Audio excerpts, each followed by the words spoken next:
National party کے مرکزی صدر اور سابق وزیر اعلیٰ بلوچستان ڈاکٹر عبد المالک بلوچ کا گوادر میں پلڈاٹ کے تحت 2 روزہ پالیسی کنونشن کے اختتام پر پریس بریفنگ سے خطاب کرتے ہوئے کہا کہ 70 to 80% کوسٹ کی جو روزگار ہے وہ فشریز پہ ہے، لیکن فشریز کے لیے انفارچونیٹلی یہاں فشریز مافیا اتنا مضبوط ہے کہ اس کو کوئی چھیڑ نہیں سکتا ہے۔ یہاں پہ آ کے ٹرالنگ ہوتی ہے، یہاں پہ جو نا چھوٹے چھوٹے ماہی گیر ہیں ان کی جو ہے نا وہ ایکسپلائٹیشنز ہوتی ہے۔ تو ہم یہ سمجھتے ہیں کہ بلوچستان گورنمنٹ کو اس ٹرالرنگ پہ سختی سے پابندی لگا دینی چاہیے۔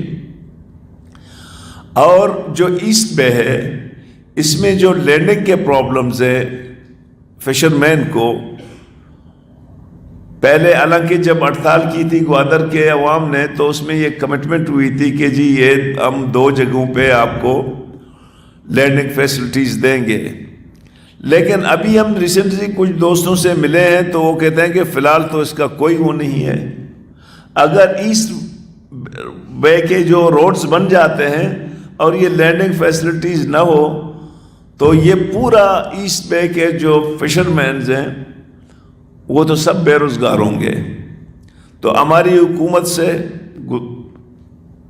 مطالبہ ہے کہ وہ گوادر کے فشرمین کے لیے وہ لینڈنگ فیسلٹیز ایسٹ بے اور ویسٹ بے میں دونوں میں جو ہے نا اس کو دے دیں۔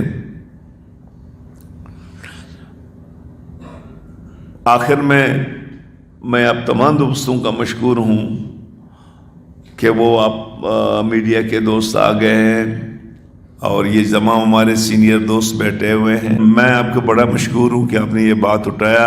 نیشنل پارٹی عدالت نے جو فیصلہ دیا ہے اس کو 100% اس کو ویلکم کرتا ہے۔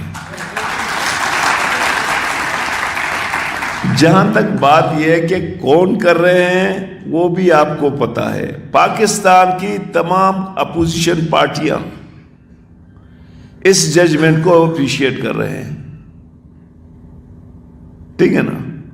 اب جلسے بھی نکلتے ہیں، جلوس بھی نکلتے ہیں، گوادر میں بھی نکلیں گے، تربت میں بھی نکلیں گے، بٹ میں اور آپ تو دونوں سیاسی کارکن ہیں نا۔